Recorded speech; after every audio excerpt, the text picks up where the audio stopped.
Hello guys, my name is Neha और आज से मैं आपका पॉलिटी वाला सेशन शुरू करने जा रही हूँ।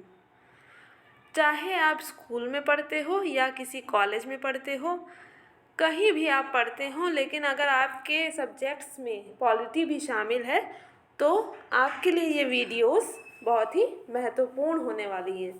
पॉलिटी वाला सेशन शुरू करने जा रही हूँ, इसका मतलब संपूर्ण पॉलिटी के जो मुख्य बिंदु हैं, जो हर जगह आपके काम आने वाले हैं, वो मैं आज से आपको डे बाय डे प्रोवाइड करवाऊँगी। ठीक है, तो शुरू करते हैं। संविधान सभा, संविधान निर्माण की पृष्ठभूमि, मतलब संविधान, आपको पता होगा हमारा एक संविधान है जो विश्व का सबसे बड़ा लिखित संविधान है। तो वो तो है, लेकिन वो बना कैसे, कैसे उसका गठन हुआ, कैसे क्या प्रक्रिया हुई, कैसे इतना अच्छा संविधान हमारे सामने आया, कैसे हुआ, उसके बारे में मैं आपको आज सब बताऊंगी। तो संविधान सभा का जो गठन हुआ था वो 1946 में हुआ था और संविधान सभा का विचार स्वराज पार्टी ने 1924 में रखा था। स्वराज पार्टी मतलब हमारे देश की पार्टी थी स्वराज पार्टी, जो स्वतंत्रता संग्राम में लोग मौजूद थे। उन्होंने, उनमें से ही किसी के दिमाग में ऐसा आया कि हमारे देश का भी संविधान होना चाहिए और इसी के अंतर्गत स्वराज पार्टी ने 1924 में संविधान सभा का विचार रखा। इसकी कुल सदस्य संख्या 389 थी, जिसमें से 292 ब्रिटिश प्रांतों के प्रतिनिधि, 4 चीफ कमिश्नर क्षेत्रों के प्रतिनिधि और 93 देशी रियासतों के प्रतिनिधि शामिल थे। मिशन योजना के अनुसार जुलाई 1946 ईस्वी में संविधान सभा का चुनाव हुआ था। मिशन योजना के अनुसार हुआ था संविधान सभा का चुनाव 1946 में जुलाई में। 389 सदस्य में से प्रांतों हेतु 296 सदस्य आए और इन 296 सदस्यों में से कांग्रेस पार्टी उस समय की बहुत ही जानी मानी क्या एकमात्र पार्टी थी। इस वजह से हर जगह कांग्रेस का ही बोलबाला था। कांग्रेस के 208 सदस्य, मुस्लिम लीग के 73 सदस्य और अन्य दल के 15 सदस्य शामिल थे। संविधान की जो संविधान सभा थी हमारी, उसकी प्रथम बैठक 9 दिसंबर 1946 में नई दिल्ली में हुई। इसके क्योंकि अध्यक्ष प्रथम, आप जानते ही होंगे, अगर स्कूल या कॉलेज का हमारा जो प्रथम दिन होता है उसमें हमारी कोई पढ़ाई नहीं होती, उसमें बस डिसाइड होता है कि कौन, मतलब इंट्रोडक्शन एक तरीके से होता है। तो ये इंट्रोडक्शन ही था संविधान सभा का। इसमें अस्थायी अध्यक्ष, क्योंकि समझ नहीं आ रहा था कि इसको अध्यक्ष नियुक्त किया जाए, तो क्योंकि वरिष्ठतम होने के कारण डॉक्टर सच्चिदानंद सिन्हा को इसका अस्थायी अध्यक्ष प्रथम बैठक 9 दिसंबर 1946 को नियुक्त कर दिया गया। और मुस्लिम लीग क्योंकि चाहती थी कि हमारे लिए एक संविधान सभा का पृथक एक संविधान सभा का गठन हो, इसके लिए उसने ये बैठक बहिष्कृत कर दी। हैदराबाद रियासत के प्रतिनिधि सभा में सम्मिलित नहीं हुए। अब क्यों नहीं हुए? अगर आपने इससे मेरा पूर्व वाला वीडियो जो देशी रियासतों से संबंधित है देखा होगा तो आप ज़रूर इसको बहुत अच्छे से समझ पाएंगे। अगर आपने नहीं देखा है तो पहले आप उसे देखिए, यह आपकी समझ को बढ़ाएगा। 10 लाख की आबादी पर एक प्रतिनिधि था। अब जैसे लोकसभा में ही चुनाव होते हैं तो सब प्रतिनिधि तो होते नहीं है, एक ही प्रतिनिधि होता है, एक ही प्रधानमंत्री बनता है ना। अब हमारे देश से अगर प्रधानमंत्री या राष्ट्रपति किसी दूसरे देश में जाते हैं तो वो खुद का प्रतिनिधित्व तो नहीं करते ना, वो भारत का प्रतिनिधित्व करते हैं। और भारत से मतलब क्या, ये जो राज्य हमारा पूरा जो भारत है ये नहीं, जो इसमें रहने वाले लोग हैं उन सबका प्रतिनिधित्व ये करते हैं। तो ऐसे ही 10 लाख की आबादी पर, क्योंकि इतनी जनसंख्या थी, तो 10 लाख की आबादी पर एक प्रतिनिधि था इस संविधान सभा में, जो उन 10 लाख जनता के 10 लाख जनता की जो बातें थी या जो विचार थे वो संविधान सभा में वो रखता था। सभा में अनुसूचित जनजाति के सदस्य 33 थे और महिला सदस्यों की संख्या 15 थी। फिर जो द्वितीय बैठक हुई ये 11 दिसंबर 1946 को हुई, यानी कि बिल्कुल 2 दिन या 1 दिन बाद।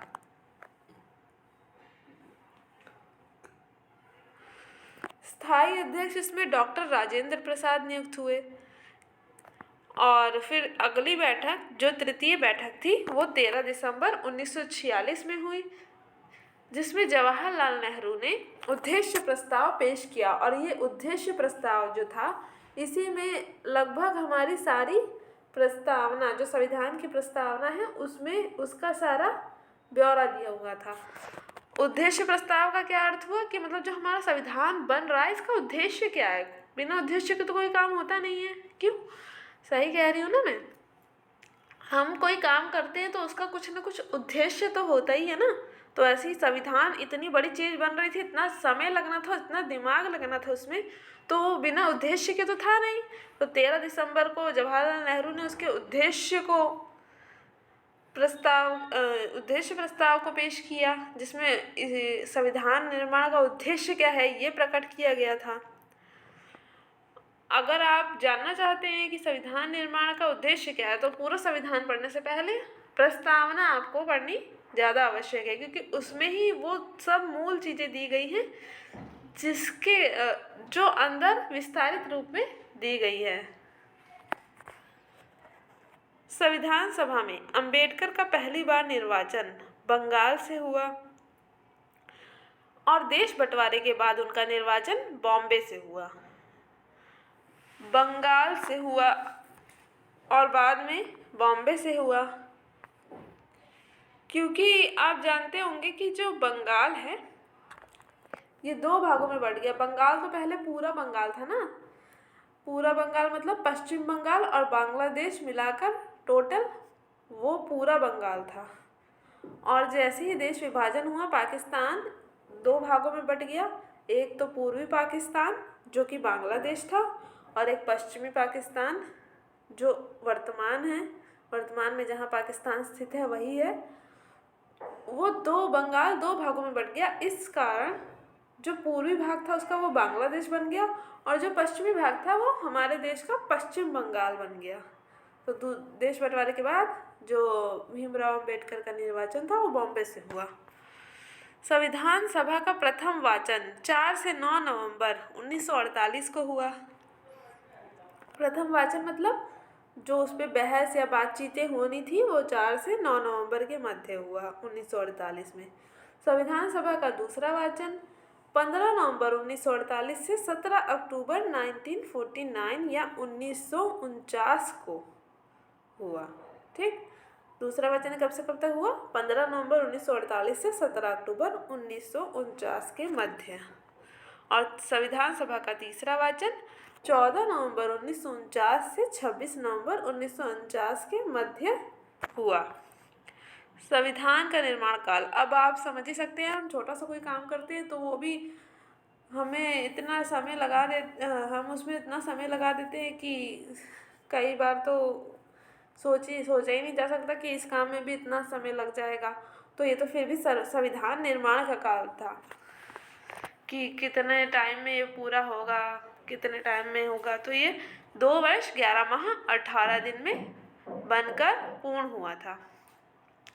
संविधान के प्रारूप पर 114 दिन बहस चली थी। प्रारूप समिति, प्रारूप का मतलब कैसे, कहाँ पर, जैसे हम कोई घर डिज़ाइन करवाते हैं तो उसमें रहता है ना कि ये कमरा यहाँ रहेगा, ये बाथरूम यहाँ बनेगा, किचन यहाँ रहेगा, तो वो प्रारूप होता है। ठीक है, तो संविधान का भी तो प्रारूप निर्धारित करना था कि इसमें क्या क्या चीज़ें रहेंगी, कहाँ पर क्या रहेगा। तो उसके अध्यक्ष कौन थे? डॉक्टर भीमराव अंबेडकर थे, जिसकी 114 दिन बहस चली थी। 22 जनवरी 1947 को उद्देश्य प्रस्ताव की स्वीकृति के बाद, मतलब उद्देश्य प्रस्ताव जवाहरलाल नेहरू ने तो 13 दिसंबर 1946 को ये पेश कर दिया था, लेकिन इसको स्वीकृति कब मिली थी? 22 जनवरी 1947 को इसे स्वीकृति मिली। और स्वीकृति के बाद संविधान सभा ने संविधान निर्माण हेतु समितियां निर्धारित कर दी। प्रथम समिति संचालन समिति थी, जिसके अध्यक्ष कौन थे? डॉक्टर राजेंद्र प्रसाद। डॉक्टर राजेंद्र प्रसाद आप जानते होंगे, ये हमारे स्वतंत्र भारत के प्रथम राष्ट्रपति थे। द्वितीय समिति संघीय संविधान समिति थी, जिसके अध्यक्ष कौन थे? जिसके अध्यक्ष थे पंडित जवाहरलाल नेहरू।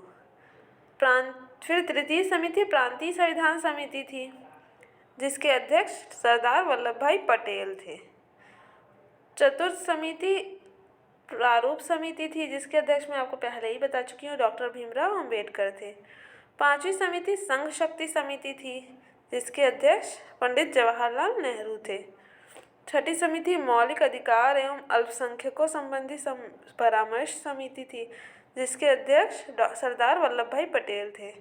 और सातवीं समिति राष्ट्रध्वज संबंधी तदर्थ समिति थी, जिसके अध्यक्ष डॉक्टर राजेंद्र प्रसाद थे। अगर आप ध्यान से देखें तो ये टोटल 7 समितियां थी, और टोटल 7 समितियों में केवल एक प्रारूप समिति थी, जिसके अध्यक्ष डॉक्टर भीमराव अंबेडकर थे। बाकी इसके अलावा इसमें 3 ही सदस्य शेष थे, जो 2-2 समितियों के अध्यक्ष थे। याद रखने के लिए आप ये कर सकते हैं कि जैसे संचालन समिति और राष्ट्रध्वज संबंधी तदर्थ समिति, ये दोनों किसकी समिति, इन दोनों समिति के अध्यक्ष कौन थे? डॉक्टर राजेंद्र प्रसाद थे। और अगर आप यहाँ देखें संघीय संविधान समिति और संघ शक्ति समिति, देखिए दोनों में संघ दिया है, और इन दोनों के ही अध्यक्ष कौन थे? पंडित जवाहरलाल नेहरू थे। और प्रांतीय संविधान समिति और मौलिक अधिकारों एवं अल्पसंख्यकों संबंधी परामर्श समिति, ये इन दोनों के अध्यक्ष कौन थे? सरदार वल्लभ भाई पटेल थे। फिर संविधान को संविधान सभा द्वारा पारित कब किया गया? 19 नवंबर 1949 को संविधान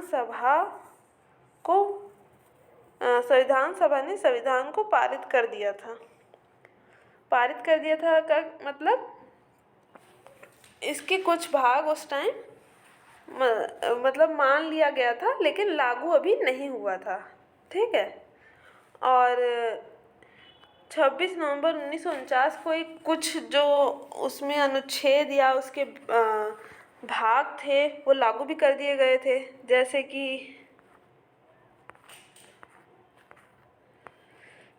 कि नागरिकता संबंधी जो अनुच्छेद थे वो लागू कर दिए गए थे। इस टाइम पूरा संपूर्ण रूप से लागू नहीं किया गया था, कुछ अनुच्छेद लागू कर दिए गए थे जो उस टाइम के लिए आवश्यक थे। और क्यों, अब आप पूछेंगे क्यों ऐसा हुआ कि 26 नवंबर 1949 को अगर बन गया था, संपूर्ण बन गया था तो पारित कर दिया गया था, तो क्यों नहीं लागू कर दिया गया? तो आपको बताती हूँ स्टोरी जो आपको शायद नहीं पता होगी कि 26 जनवरी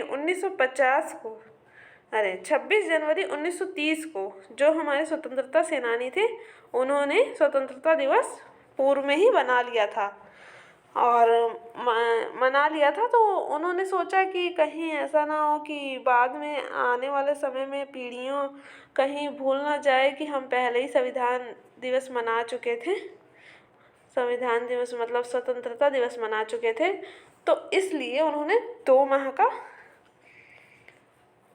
गैप रख के उसे लागू किया। इसीलिए संविधान को संविधान सभा द्वारा 26 जनवरी 1950 को लागू किया गया, क्योंकि वो पूर्व में ये मना चुके थे और चाहते थे कि आगे आने वाली पीढ़ियां इसे याद रखें। मूल संविधान में 22 भाग, 395 अनुच्छेद और 8 अनुसूचियां थी। मैं आपको बता दूं कि मुझे इसमें बहुत कन्फ्यूज़न होती थी। क्यों कन्फ्यूज़न होती थी वो भी मैं आपको बता देती हूँ कि मुझे ऐसा लगता था कि बहुत सारे लोग ऐसे थे और हमारे टीचर्स ऑफ कोर्स ऐसा करते थे कि आगे बताते थे कि इतना नहीं है अब इतना हो गया, इतना नहीं है अब इतना हो गया है, मतलब। और मैंने फिर नेट पे भी डाला तो मुझे उस पर भी पता चला कि अनुच्छेद जो है वो 395 नहीं है और 465। अभी मुझे एक बार प्रेजेंटेशन भी देनी थी इसके ऊपर, तो मुझे बताया, मतलब मैंने जब सर्च किया बहुत तो मुझे पता चला कि ये 465 हो चुके हैं इस टाइम। लेकिन ऐसा बिल्कुल भी नहीं है, ऐसा आप बिल्कुल भी मत सोचिए। बढ़ाए तो जाते हैं इसमें भाग वगैरह। अनुसूचियाँ आप देखिए, मूल संविधान में 22 भाग, 395 अनुच्छेद और 8 अनुसूचियाँ थी। अभी इस समय अगर पूछा जाए तो केवल अनुसूचियाँ जो हैं वो 12 हैं, बाकी सब क्या है, ये 365 अनुच्छेद तो हैं पर बस गिनती में हैं, वहाँ पर बढ़ाए नहीं गए हैं। मतलब अब मैं आपको समझाती हूँ, 395 अनुच्छेद हैं, ठीक है। अगर हम उसको टोटल एक से लेकर गिनेंगे अनुच्छेद को, तो वो गिनती में 465 आएंगे, लेकिन वहाँ पर जो गिनती क्रम संख्या जो दी गई है वो 395 तक ही दी गई है। बताइए, अब आप पूछे क्यों? इसलिए क्योंकि वो 395 अगर बढ़ाना भी है तो क 395 क 395 ख, ऐसे ही बहुत से बीच में 19 क 19 ब ऐसे करके बढ़ाए गए हैं, जिसको गिनती करने पर वो उतने आते हैं। वरना अगर ऐसा पूछा जाए कि अभी भी अनुच्छेद कितने हैं तो 395 ही है, गिनती अगर मतलब उसका क्रम पूछा जाए तो। लेकिन अगर गिनती में पूछा जाए तो पूरा गिनेंगे तो हमारे और निकलेंगे, ठीक है। लेकिन उसमें नहीं बढ़ाए गए हैं, 396 नहीं आया है ये, 396 अनुच्छेद नहीं, 396 397 ऐसा नहीं किया गया है उसमें। अब शायद आपको क्लियर हो गया होगा कि उसमें 396 397 ऐसे बढ़ाकर नहीं किया गया है, ऐसे बढ़ाकर इसमें नहीं जोड़ा गया है, बल्कि उसी में क ख ग घ करके जोड़ा गया है, ठीक। अब 22 भाग को भी कई लोग 25 भाग कहते हैं, लेकिन ऐसे ही भाग में भाग क करके, जैसे भाग है 9 क 9 ख, पंचायत नगर पालिका, उसको जोड़ कर ये 25 है, ऐसे नहीं है ये 22 ही। गिनती में अगर हम 1 2 3 4 गिनेंगे शुरू से तो शायद ये 25 निकले, लेकिन उसकी जो क्रम संख्या है वो 22 ही है। क ख जैसे मैंने आपको अनुच्छेद बताया, वैसे ही इसमें क ख करके बढ़ाया गया है। फिर अंतिम बैठक कब हुई? 24 जनवरी 1950 को इसकी अंतिम बैठक हुई, जिसमें डॉक्टर राजेंद्र प्रसाद को प्रथम राष्ट्रपति चुना गया। संविधान सभा के अन्य कार्य क्या हैं? राष्ट्रीय ध्वज कब अपनाया गया है संविधान सभा द्वारा? 22 जुलाई 1947 को अपनाया गया। और राष्ट्रगान कब अपनाया गया? राष्ट्रगान 24 जनवरी 1950 को अपनाया गया और राष्ट्रगीत 26 जनवरी 1950 को अपनाया गया। ज़्यादातर जगह आपको देखने को मिलेगा या फिर बहुत से चैनल्स ऐसा गलत बता देते हैं कि 26 जनवरी को ही राष्ट्रगान और राष्ट्रगीत दोनों लागू कर दिया गया था, दोनों अपना लिया गया था, लेकिन ऐसा नहीं है। उससे आपका 1 नंबर कट सकता है, क्योंकि राष्ट्रगान जो था वो 24 जनवरी 1950 को अपनाया गया था और राष्ट्रगीत 26 जनवरी 1950 को, और राष्ट्रध्वज जब जाने गए हैं 22 जुलाई 1947 को अपनाया गया था। तो आशा करती हूँ कि आपको ये वीडियो पसंद आई होगी। लाइक कीजिए, सब्सक्राइब कीजिए, शेयर कीजिए और ज़्यादा से ज़्यादा हमारी वीडियो को प्रमोट कीजिए। इससे हमारी मोटिवेशन बढ़ती है और इससे हम आपके लिए और भी आगे अच्छी से अच्छी वीडियो लाने का प्रयास करेंगे। Okay, thank you guys.